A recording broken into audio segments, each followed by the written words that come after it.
Kop ešte, kop trošku. Treba kopať, Majlo. Treba žaby vyhodiť z čižiem a treba kopať.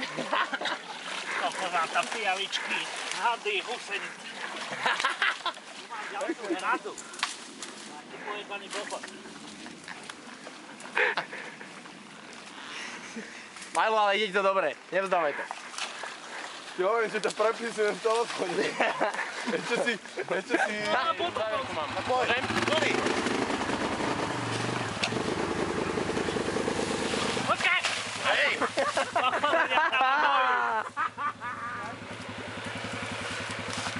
A Peťo, tá prilba a tie veci na druhej strane čo? Ide pod. Ešte som ti to podal, že? Však mi tam zalepilo nohy.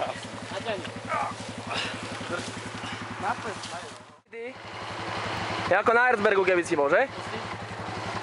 Škodoslov.